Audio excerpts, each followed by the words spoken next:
The Metropolitan Police had appealed against an award of £302,000 to hairdresser Kenneth Hsu from Streatham, seen here on the left.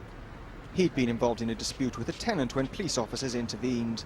Mr. Hsu was kicked, punched and wrongfully arrested.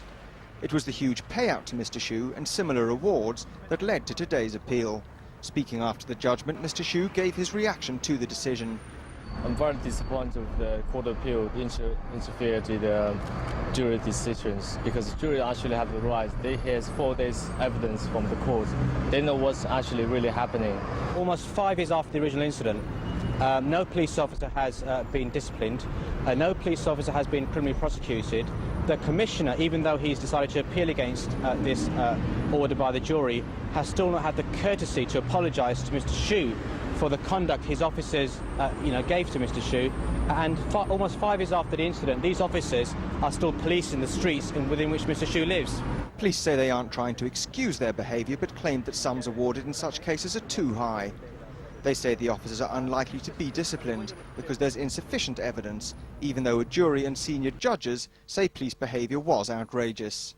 Why is it good enough for them but not for you?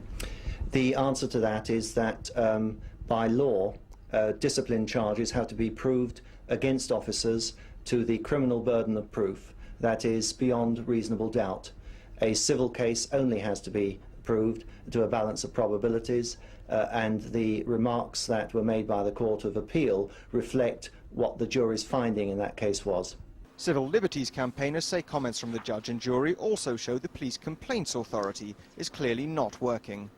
The police complaint system is inadequate because it involves the police investigating themselves. The reality is, without adequate damages being awarded, police officers are likely to misbehave, behave unlawfully, put people in prison falsely and assault them. That's the evidence.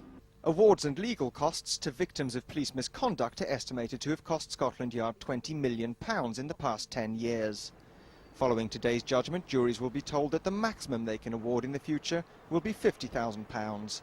Paul Lewis, Channel 1, Central London.